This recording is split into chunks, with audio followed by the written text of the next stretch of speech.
The marble floor seemed to vibrate beneath my feet as my father's words sliced through the luxury apartment lobby.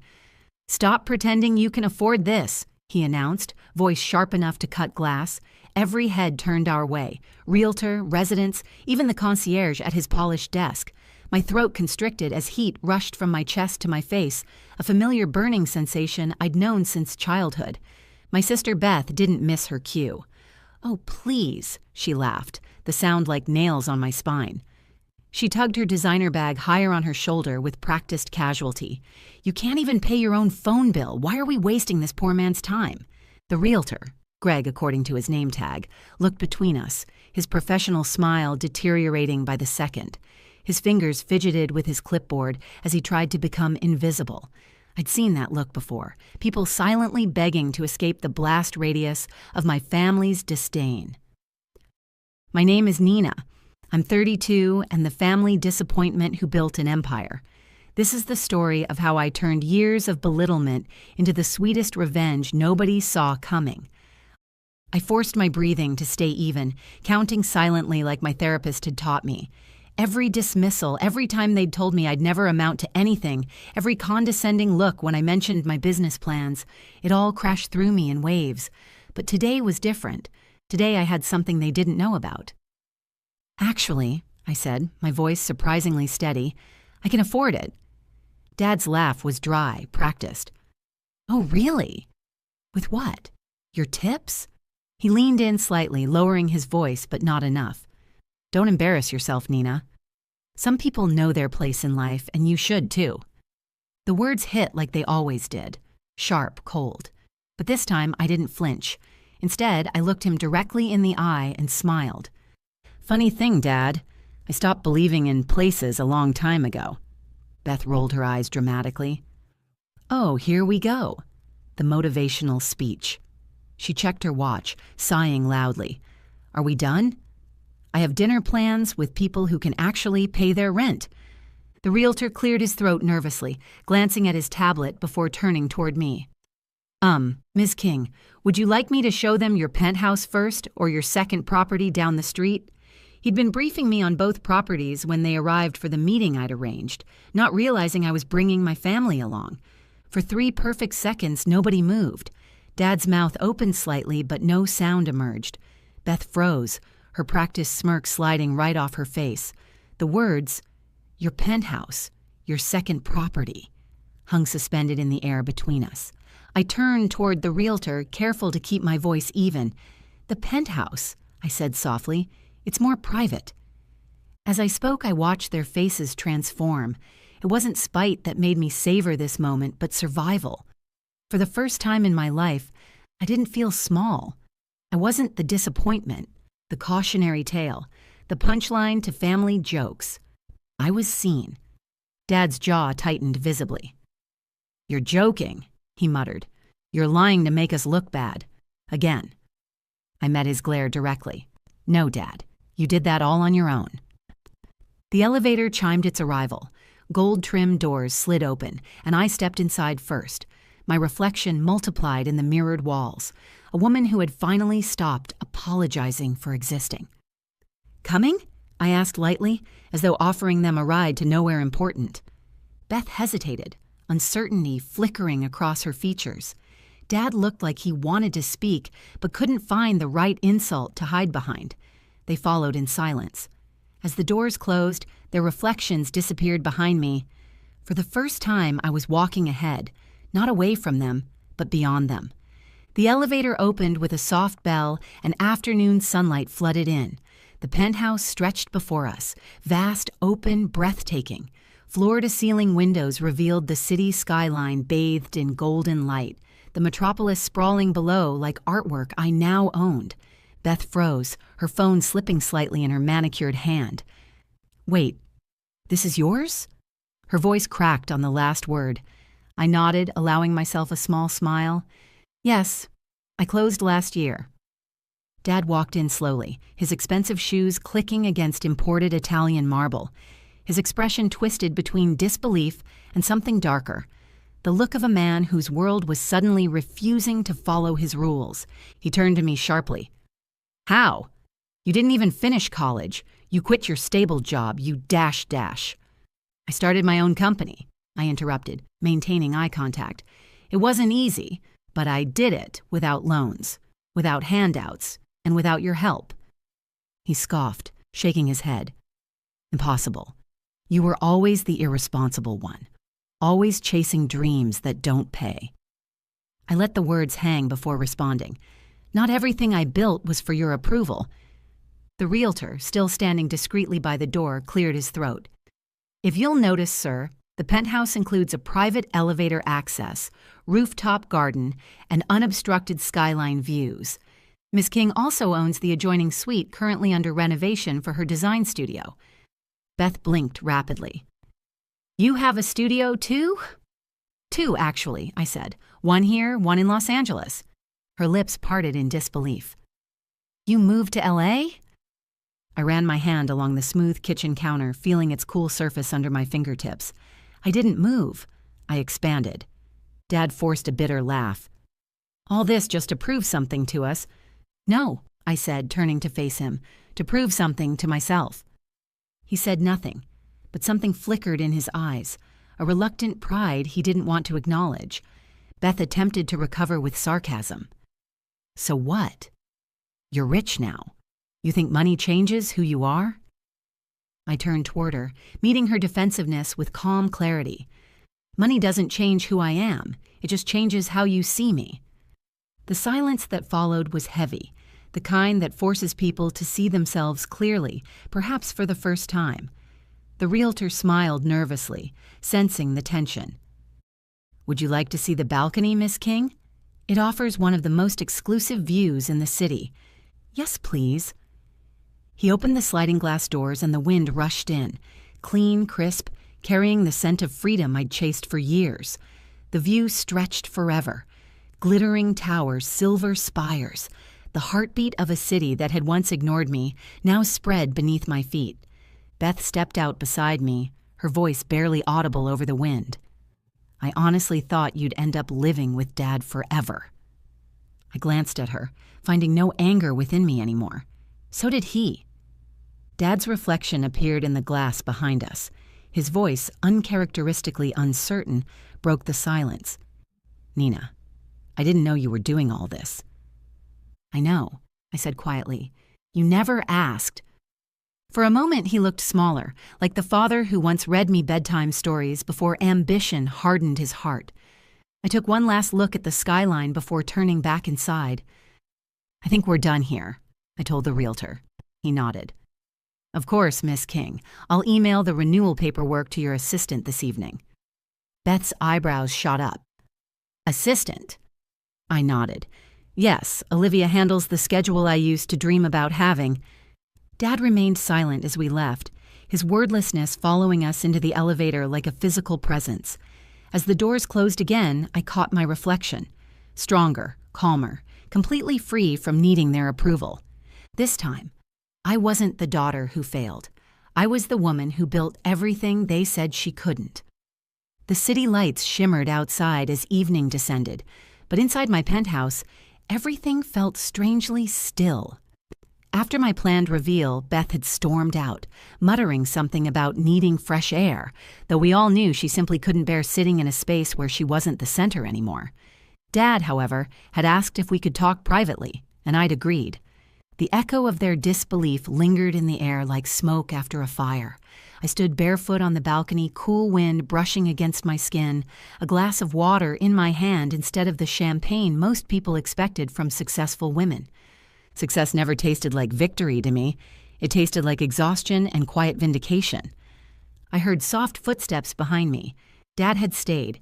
His reflection appeared faintly in the glass door. He looked older now, shoulders slightly hunched, his voice no longer commanding. You really did all this yourself? He asked quietly. I turned slowly. Yes. Every contract, every risk, every night when I went hungry but refused to quit. It took 5 years, but I built it from nothing. He rubbed the back of his neck, avoiding my eyes. I thought you'd fall apart without help. That I'd survive, I corrected him, my voice firm but even, without your approval. His lips parted, but whatever response he'd prepared didn't come. For the first time in years, he didn't sound like a man in control. He sounded human. I set my glass down on the counter. "Do you remember the day you told me I'd never make it on my own?" He frowned slightly, searching his memory. "I do," I continued before he could respond. "You said I'd come crawling back, that the world doesn't reward dreamers. You told everyone at dinner that Beth was the real success of the family." He lowered his gaze. "That was years ago." "Yes," I stepped closer. "But words don't have an expiration date, Dad. They stay with people, especially when they come from someone they once looked up to." The silence between us felt physical, not angry anymore, just filled with things that should have been said years ago. He finally looked up at me. "I was hard on you because I didn't want to see you fail." "No," I said softly. "You were hard on me because you couldn't imagine me succeeding." That hit him. His jaw tightened, eyes growing glassy under the dim light. He took a slow breath. "You're right," he admitted. "I didn't see it then." I was wrong. The words sounded foreign coming from him. For a moment, I almost didn't believe I'd heard correctly. "I'm proud of you," he added quietly. "I just didn't know how to say it without feeling small." I studied him for a moment, then walked back toward the balcony doors. City lights reflected in my eyes like distant memories. "It's okay," I said. "You don't need to say it. I didn't do this to make you proud. I did it to stop being broken." He nodded slowly, thoughtful. "You sound like your mother." That made me pause. She'd passed years ago, long before I found my footing in the world. "I wish she could have seen this," I whispered. "She would have loved it," he said, "and she would have told me to stop being an idiot." That pulled a quiet laugh from me, despite the lump in my throat. He smiled faintly like a man realizing too late that pride had cost him love. As he turned to leave, he stopped at the elevator and looked back. "You built something amazing, Nina. Don't let anyone, especially me, make you feel small again." When the doors closed, I was alone once more, standing in the soft hum of my achievements. I walked to the balcony railing, breathing in the cold night air. Far below, car horns blended into the hum of life, reminding me how far I'd come from the girl who once counted pennies at a diner. For the first time, I didn't feel angry. I felt healed. The revenge wasn't about humiliation. It was about peace. And tonight, I finally had it. Morning light streamed through the glass walls the next day, painting the penthouse in soft gold. I hadn't slept, not from restlessness, but because peace, after years of struggle, felt almost too unfamiliar. I made coffee the same way I used to in my rundown studio apartment. Cheap beans, no sugar, just habit. Only the view had changed. Back then, peeling paint and noisy neighbors. Now a skyline people paid millions to wake up to. My phone buzzed on the counter. Beth's name appeared on screen. I hesitated briefly before curiosity won. We'd exchanged contact information again yesterday before they'd left, a small gesture that felt like the first step toward something new. "Can we talk?" her message read. I texted back my address and building access code. An hour later, she arrived. No makeup, no staged confidence, no prepared barbs. Just Beth, standing at my door like a stranger, uncertain of her welcome.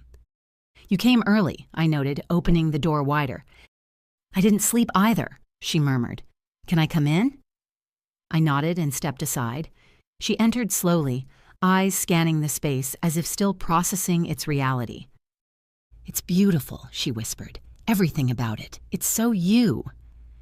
"Thanks," I said simply, pouring her a cup of coffee. She took it with slightly trembling hands. "Nina, I owe you an apology." I leaned against the counter, studying her. "You don't owe me anything." "Yes, I do." Her voice cracked. "I was awful to you. I laughed when Dad mocked your dreams. I ignored your calls when you needed someone to believe in you. I thought you were lost." I remained silent. I'd imagined this conversation hundreds of times, each version ending with righteous anger, cutting remarks, or perfectly timed comebacks. But looking at her tear-streaked face, I wanted none of that. I was jealous, she admitted, lowering her head. You had courage. You failed, yes, but you kept going. And I never did. I just played it safe, trying to keep Dad happy. Her confession hung heavy between us. For a moment, I saw us as we used to be, two girls sitting cross-legged on a bedroom floor, dreaming about growing up, before life turned sisterhood into competition. Beth, I said softly, I didn't build all this to prove you wrong. She looked up. Then why did you? I smiled faintly. To prove I wasn't what you all said I was. Her lip trembled. And now that you have it, what do you feel? I glanced toward the skyline. Free. Silence stretched between us, comfortable this time, the kind that healed rather than hurt. She finally nodded. You're stronger than any of us ever gave you credit for. I chuckled lightly. Took you long enough to notice. We both laughed, a small, genuine sound that felt like the first piece of our childhood finding its way back. Beth's tone shifted, growing serious again. Dad told me he's selling the old house. Says it feels empty now. I swallowed. Maybe it's time.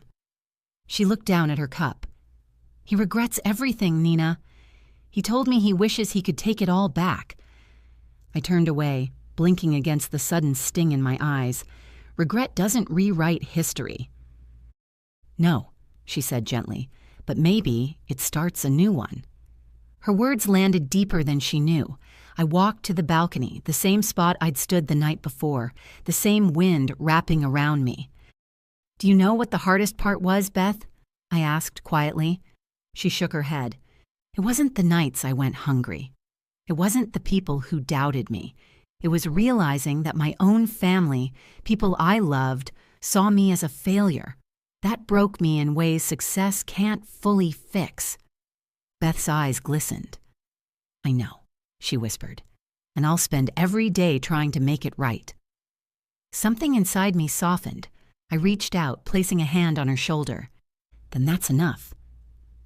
We stood there together, two sisters, once divided by pride and pain, now finding their way back to something real. The elevator chimed softly. Dad stepped out, looking older in the daylight, tired but humbled. No arrogance, no dismissal, just quiet remorse. I wasn't sure if I'd be welcome, he said carefully. Beth mentioned she'd be here this morning, and I hoped we could all talk. I turned toward him. You're always welcome, Dad. You just have to come with respect this time. He nodded slowly, eyes glistening. I deserve that. He looked around the penthouse, voice low. You did what I couldn't. You made something from nothing. He paused. I'm proud of you, Nina. Simple words, but they hit harder than I expected. For a moment, I just studied him, years of hurt colliding with the warmth in his tone. Finally, I said, I didn't need to hear that, but it still means everything. He smiled faintly. I'm glad. We sat together, the three of us, drinking coffee in comfortable silence, not as rivals or strangers, but as people who finally understood each other. When they left later that morning, the elevator doors closed softly. I stood alone again in my glass palace, but this time, I didn't feel alone. I walked to the balcony, sunlight warming my face. The city buzzed below, full of dreams, mistakes, and second chances. Years ago, I was the girl who begged for validation. Today, I was the woman who built her own worth. As the wind swept through my hair, one thought settled in like quiet thunder. Sometimes the sweetest revenge isn't proving them wrong. It's remembering why you needed to prove yourself right. Before you go, here's a quick bonus for sticking around. If you love learning and growing like I do, you need to try audiobooks. I've got an exclusive deal with Audible. Your first month is completely free. That's access to over 500,000 titles. Zero cost to you. All the details are waiting in the description. Don't miss this one.